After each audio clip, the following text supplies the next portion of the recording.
ರೇಣುಕಾಸ್ವಾಮಿ ಕೊಲೆ ಪ್ರಕರಣದಲ್ಲಿ ಒಟ್ಟು 17 ಜನ ಆರೋಪಿಗಳ ಬಂಧನ ಆಗಿತ್ತು. ಇಲ್ಲಿ ತನಕ 14 ಜನಕ್ಕೆ ಬೇಲ್ ಸಿಕ್ಕಿದೆ, ಹೊರಗಡೆ ಬಂದಿದ್ದಾರೆ. ಇನ್ನು ಕೆಲವರು ಬೇಲ್ ಸಿಕ್ಕರು ಕೂಡ ಒಳಗಡೆ ಇದ್ದಾರೆ. ಆ ಪ್ರಕ್ರಿಯೆಗಳು ಕಂಪ್ಲೀಟ್ ಆಗಲಿಲ್ಲ ಅನ್ನೋ ಕಾರಣಕ್ಕೆ ಈಗ ಹೊರಗಡೆ ಬಂದ ಬಳಿಕ ಇವರ ರಿಯಾಕ್ಷನ್ ಏನು ಅನ್ನೋದು ಸಹಜವಾಗಿ ಕುತೂಹಲ ಇರುತ್ತೆ.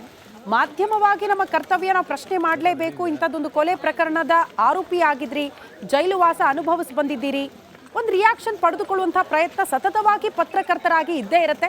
ಆ ಪ್ರಯತ್ನವನ್ನ ಕೂಡ ನನ್ನ ಸಹೋದ್ಯೋಗಿ ಶ್ರೀಪಾದ್ ಪಾಟೀಲ್ ಮಾಡ್ತಿದ್ದಾರೆ. ಬಟ್ ಇಲ್ಲಿ ತನಕ ಯಾವುದೇ ರಿಯಾಕ್ಷನ್ ಅಂತೂ ಪವಿತ್ರ ಗೌಡ ಅವರಿಂದ ಸಿಗ್ಲಿಲ್ಲ. ಕೋಪ ಮಾಡ್ಕೊಂಡ್ರ ಅಂದ್ರು ಕೋಪ ಮಾಡ್ಕೊಳ್ಳಿಲ್ಲ, ಬದಲಾಗಿ ನಗ್ತಾ ಅದನ್ನ ತಿರಸ್ಕಾರ ಮಾಡಿದ್ದಾರೆ. ರಿಯಾಕ್ಷನ್ ಕೊಡೋದಕ್ಕೆ ನೋ ಅಂದಿದ್ದಾರೆ. ಬಟ್ ಬಹಳ ಸ್ಪಷ್ಟ ಅನ್ಸುತ್ತೆ ಆ ದೃಶ್ಯಗಳನ್ನ ನೋಡ್ತಾ ಹೋದ್ರೆ, ಅವರ ನಡೆ ನುಡಿಯನ್ನ ನೋಡ್ತಾ ಹೋದ್ರೆ ಯಾವುದೇ ಪಶ್ಚಾತ್ತಾಪ ಅಂತೂ ಇಲ್ಲ, ಪಾಪ ಪ್ರಜ್ಞೆ ಅಂತೂ ಕಾಡ್ತಿಲ್ಲ. ಒಂದು ಕೊಲೆ ಆರೋಪದಲ್ಲಿ ಸೆರೆವಾಸ ಅನುಭವಿಸಿ ಬಂದಿದ್ದೀನಿ ಅನ್ನುವಂಥ ಒಂದು ಗಿಲ್ಟ್ ಕೂಡ ಇದ್ದಂಗೆ ಕಾಣಿಸ್ತಾ ಇಲ್ಲ. ಆ ಪವಿತ್ರ ಗೌಡ ಅವರ ಹಾವ ಭಾವ ನಡೆ ನುಡಿ ಎಲ್ಲವನ್ನ ಕೂಡ ನಾವು ಗಮನಿಸ್ತಾ ಹೋದ್ರೆ ಎಷ್ಟು ರಾಜಾರೋಷವಾಗಿ ಆರಾಮಾಗಿ ನಗುಮುಗದೊಂದಿಗೆ ಹೊರಗಡೆ ಬಂದಿದ್ದಾರೆ ಅಂದ್ರೆ, ಸಹಜವಾಗಿ ಸಾರ್ವಜನಿಕ ವಲಯದಲ್ಲಿ ಈ ದೃಶ್ಯಗಳನ್ನ ನೋಡಿದಾಗ ಒಂದು ಹಂತಕ್ಕಂತೂ ಚರ್ಚೆ ಆಗುತ್ತೆ. ಆದರೆ ಮೋಸ್ಟ್ಲಿ ಅನಿಸ್ತೋ ಏನೋ ಈಗ ರೇಣುಕಾಸ್ವಾಮಿ ಕೊಲೆ ಪ್ರಕರಣದಲ್ಲ ನಾನು ಒಳಗಡೆ ಹೋಗಿ ಬಂದಿದ್ದೀನಿ ಅಂತ ಸ್ವಲ್ಪ ಭಾವುಕರಾಗಿ ಹೆಜ್ಜೆ ಹಾಕ್ತಿದ್ದಾರೆ ಅನ್ನೋದು ಈಗ ಸಿಗ್ತಾ ಇರುವಂಥ ಮಾಹಿತಿ. ಆ ದೃಶ್ಯವನ್ನು ಕೂಡ ನೀವು ಗಮನಿಸಿದ್ರೆ ಅರ್ಥ ಆಗ್ಬಿಡುತ್ತೆ. ಶ್ರೀಪಾದ್ ಪಾಟೀಲ್ ಹೇಳ್ತಾ ಇದ್ರು, ಸ್ವಲ್ಪ ಭಾವುಕರಾಗಿದ್ದಾರೆ, ಕಣ್ಣೀರು ಹಾಕುತ್ತಲೇ ಹೊರ ಬಂದರು. ನಂತರ ತಾಯಿ ನೋಡಿದ್ರು, ಮಂದಹಾಸ ಬೀರಿದ್ರು, ಅಲ್ಲಿಂದ ದೇವರ ದರ್ಶನಕ್ಕೆ ಬರ್ತಿದ್ದಾರೆ ನೇರವಾಗಿ ಅಂತ. ಹಾಗಾಗಿ ಒಂದು ಭಾವನೆ ಅಂತೂ ಇದ್ದೇ ಇದೆ. ಪಶ್ಚಾತ್ತಾಪ ಸ್ವಲ್ಪ ಮಟ್ಟಿಗಿರುತ್ತೆ, ಹೊರಗಡೆ ತೋರಿಸ್ಕೊಳ್ಳೋಕ್ಕಾಗುತ್ತೋ ಇಲ್ವೋ, ಆದರೆ ಒಳಗಡೆ ಅಂತೂ ಇದ್ದೇ ಇರುತ್ತೆ. ಇಂಥದ್ದೊಂದು ಆರೋಪ ಎದುರಿಸಿ ಜೈಲ್ ಪಾಲಾಗಿ ವಾಪಸ್ ಬಂದಿದ್ದೀನಿ ಅಂತ. ಸೊ ಹಾಗಾಗಿ ಭಾವುಕರಾಗಿ ದೇವರ ದರ್ಶನ ಪಡೆದುಕೊಳ್ಳೋದಕ್ಕೆ ಆಗಮಿಸಿದ್ರು. ದೇವರ ದರ್ಶನ ಪಡೆದುಕೊಂಡ್ರು ತಾಯಿಯ ಜೊತೆಗೆ. ಆ ದೃಶ್ಯವನ್ನು ಕೂಡ ನಾವು ಗಮನಿಸ್ತಾ ಇದ್ವಿ. ಇಲ್ಲಿಂದ ಈಗ ನೇರವಾಗಿ ತಲಘಟ್ಟಪುರದಲ್ಲಿರುವ ತಾಯಿಯ ನಿವಾಸದ ಕಡೆಗೆ ಹೆಜ್ಜೆ ಹಾಕಬಹುದು, ಪ್ರಯಾಣ ಬೆಳೆಸಬಹುದು ಅನ್ನುವಂಥ ನಿರೀಕ್ಷೆ. ಗೊತ್ತಿಲ್ಲ. ಮತ್ತೊಂದು ಕಡೆ RR ನಗರದ ಅವರ ನಿವಾಸದ ಮುಂಭಾಗದಲ್ಲೂ ಕೂಡ ನನ್ನ ಸಹೋದ್ಯೋಗಿ ಇದ್ರು. ಅಲ್ಲೂ ಕೂಡ ಹೇಳ್ತಾ ಇದ್ರು ಅವರು, 6 ತಿಂಗಳಿನಿಂದ ಯಾವುದೇ ಈ ಮನೆಯನ್ನ ಗಮನಿಸ್ತಾ ಇದ್ವಿ ನಾವು, ಯಾರು ಕೂಡ ವಾಸ ಇಲ್ಲ ಅನ್ನೋದು ಬಹಳ ಸ್ಪಷ್ಟ ಆಗ್ತಾ ಇತ್ತು. ಆದರೆ ಈಗೊಂದು ಕಳೆ ಬಂದಿದೆ ಅಂತ. ಪವಿತ್ರ ಗೌಡ ಆಚೆ ಬಂದಿದ್ದಾರೆ ಅನ್ನೋ ಕಾರಣಕ್ಕೆ ತಕ್ಕ ಮಟ್ಟಿಗೆ ಒಂದಷ್ಟು ಸ್ವಚ್ಛತೆ ಮಾಡ್ಕೊಂಡಿರ್ತಾರೆ. ಹೂವಿನ ಹಾರ ಹಾಕೋ ಮೂಲಕ, ತೋರಣ ಕಟ್ಟೋ ಮೂಲಕ ಮಗಳನ್ನ ಬರಮಾಡ್ಕೊಳ್ಬೇಕು ಅನ್ನೋ ರೀತಿಯಲ್ಲಿ ಸಿದ್ಧತೆ ಆದಂಗೆ ಕಾಣಿಸ್ತಾ ಇತ್ತು ಅವರ ನಿವಾಸದ ಬಳಿ. ಗೊತ್ತಲ್ಲ ನಿಮಗೆ, ಪ್ರಾಣಿಗಳನ್ನ ಸಾಕೋದಕ್ಕಾಗ್ತಿಲ್ಲ, ಪಾಪ ಅನಾಥವಾಗ್ಬಿಟ್ಟಿತ್ತು ಅನ್ನೋ ಕಾರಣಕ್ಕೆ ಬೇರೆಡೆ ಆ ನಾಯಿಗಳನ್ನ ಕೂಡ ಶಿಫ್ಟ್ ಮಾಡಿದ್ರು. ಮೂಕ ಪ್ರಾಣಿಗಳ ರೋಧನೆ ನೋಡೋದಕ್ಕಾಗದೆ ಅಷ್ಟರ ಮಟ್ಟಿಗೆ ಮೌನ ಆವರಿಸಿತ್ತು ಪವಿತ್ರ ಗೌಡ ಅವರ ನಿವಾಸದಲ್ಲಿ.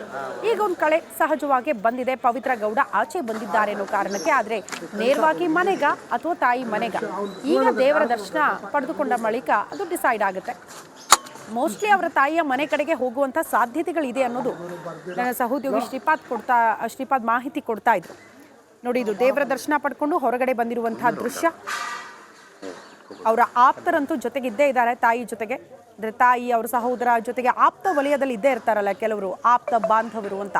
ಹಾಗಾಗಿ ಕೆಲವರು ಅವ್ರ ಜೊತೆಗೆ ಹೆಜ್ಜೆ ಹಾಕ್ತಾ ಇರುವಂತಹ ದೃಶ್ಯವನ್ನು ಕೂಡ ನೀವು ಗಮನಿಸ್ತಾ ಇದ್ದೀರಿ. 6 ತಿಂಗಳ ಸೆರೆವಾಸ, ಈಗ ಪವಿತ್ರ ಗೌಡ ಅವರು ಬಂಧ ಮುಕ್ತ ಆಗ್ಬಿಟ್ರು. ಷರತ್ತುಗಳಿದ್ರೂ ಕೂಡ ಆ ಷರತ್ತುಗಳು ಅಷ್ಟರ ಮಟ್ಟಿಗೆ ಎಲ್ಲೂ ಹೋಗದೆ ಇರೋಕ್ಕಾಗಲ್ಲ, ನಾನೇನು ಮಾಡೋಕ್ಕಾಗಲ್ಲ ಅನ್ನೋ ಮಟ್ಟಿಗಿಲ್ಲ.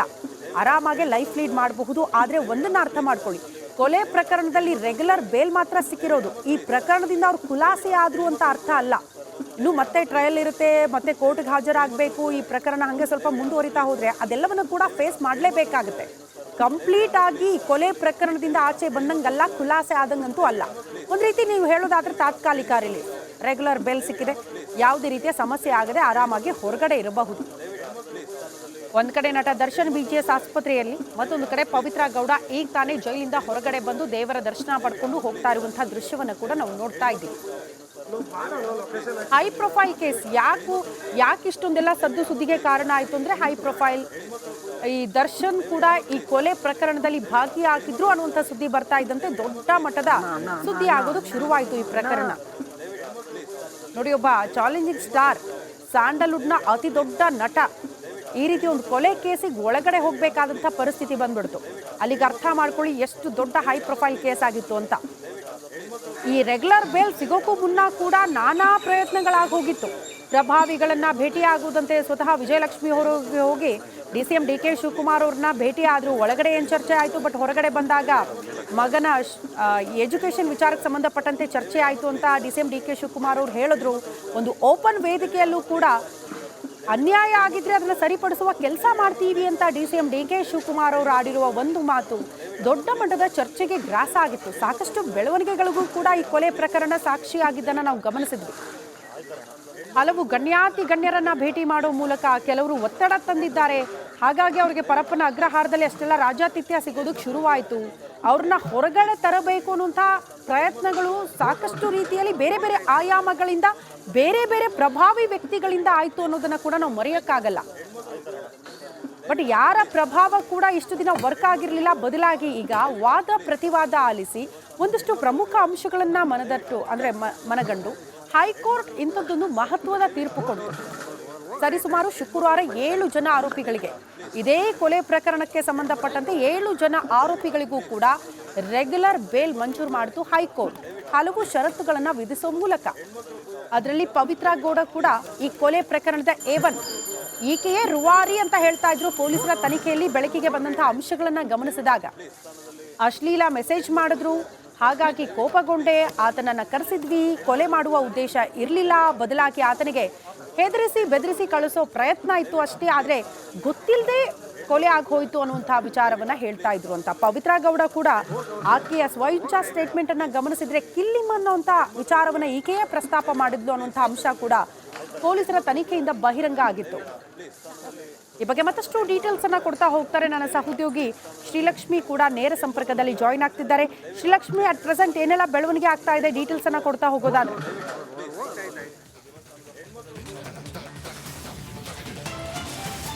ಈಗ ಆಸ್ ಆಫ್ ನಾವು ನೋಡ್ತಾ ಇರೋ ಹಾಗೆ ಶ್ರುತಿ, ಪರಪ್ಪನ ಅಗ್ರಹಾರದ ಮಹಿಳಾ ಬ್ಯಾರಕ್ನಲ್ಲಿ ಕಳೆದ 6 ತಿಂಗಳಿನಿಂದ ಇದ್ದಂತಹ ಪವಿತ್ರ ಗೌಡ ರಿಲೀಸ್ ಆದರು, ಜಾಮೀನಿನ ಮೇಲೆ ರಿಲೀಸ್ ಆದರು. ಅವ್ರ ಜೊತೆ ಪ್ರದೋಷ್ ಕೂಡ ರಿಲೀಸ್ ಆದರು. ಅಲ್ಲಿಂದ ಅವರು ಅವರ ತಾಯಿ ಮನೆಗೆ ಹೋಗ್ತಾರೆ ಅಂತ ಹೇಳಲಾಯಿತು, ತಲಘಟ್ಟಪುರದಲ್ಲಿರೋ ತಾಯಿ ಮನೆ ಅಂತ. ಅದಕ್ಕಿಂತ ಮುಂಚೆ ಅವರು ಈಗ ಅವರ ಕುಲದೇವರಿಗೆ ಹೋಗಿ ಪೂಜೆ ನಮ್ಮ ರಿಪಬ್ಲಿಕ್ ಕನ್ನಡ ಕೂಡ ವೀಕ್ಷಕರಿಗೆ ಕೊಡ್ತಾ ಇದೆ. ಪವಿತ್ರ ಗೌಡ ಆರಾಮಾಗಿ, ಬಹಳ ಆರಾಮಾಗಿ, ಕಾಮಾಗಿ ಅವರು ಬಹಳ ಆರಾಮಾಗಿ ಅವರು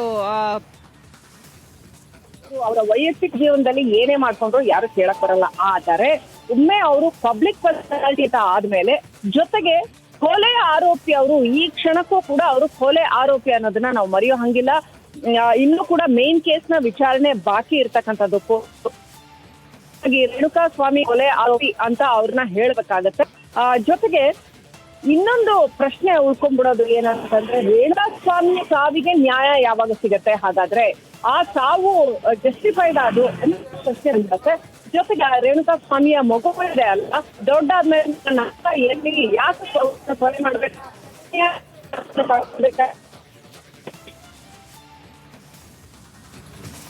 ಓಕೆ, ಸಂಪರ್ಕ ಸಾಧ್ಯ ಆಗ್ತಾ ಇಲ್ಲ, ಮತ್ತೊಮ್ಮೆ ಸಂಪರ್ಕಿಸುವ ಕೆಲಸ ಆಗುತ್ತೆ. ಶ್ರೀಲಕ್ಷ್ಮಿ ಮಾಹಿತಿ ಕೊಡ್ತಾ ಇದ್ರು ಏನೆಲ್ಲ ಬೆಳವಣಿಗೆ ಆಗ್ತಾ